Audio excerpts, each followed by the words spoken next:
Michel Avare, vous êtes membre du comité syndical du Citral. Alors aujourd'hui, vous-même et les Républicains ont apporté des objections aux augmentations de tarifs sur les transports des TCL et puis des réseaux libellules, c'est-à-dire du côté de Villefranche. Quelles sont un petit peu vos motivations de fond ? Alors sur le fond, nous disons la chose suivante, c'est que aujourd'hui, face à la baisse des dotations de l'État, la réponse est systématiquement la hausse des tarifs, que ce soit pour les usagers ou que ce soit pour les entreprises. Et nous considérons qu'il ne faut pas que cette réponse soit systématique.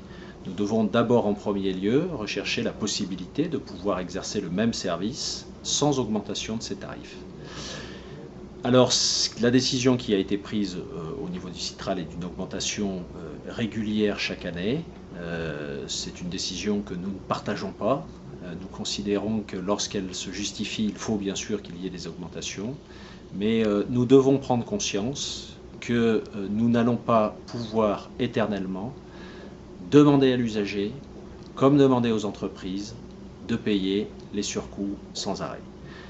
Nous sommes dans une espèce de spirale infernale qui doit nous conduire à un peu plus de prudence. Nous nous sommes donc abstenus sur ces hausses, parce qu'il y avait d'autres éléments positifs à côté.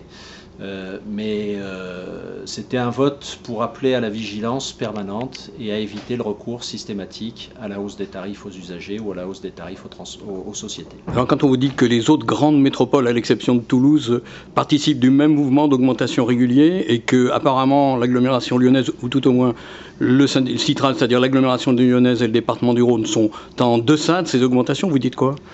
Eh bien, je dis que je ne connais pas la situation des autres agglomérations. L'augmentation à l'instant T, une année, n'explique pas s'il y a eu un gros programme d'investissement, la création d'une ligne de métro, la création d'une ligne de tramway, de nouvelles lignes de bus. On ne sait pas. Donc c'est toujours un peu artificiel. Ça permet à chaque collectivité qui augmente sa redevance transport de pouvoir la justifier.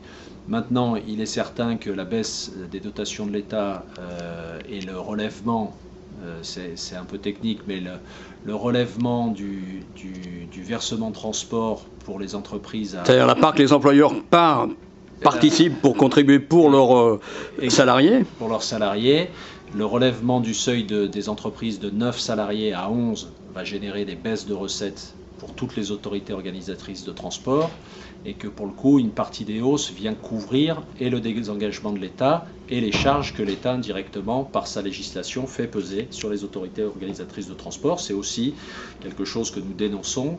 Les socialistes nous ont violemment attaqués de 2007 à 2012 sur ces sujets-là.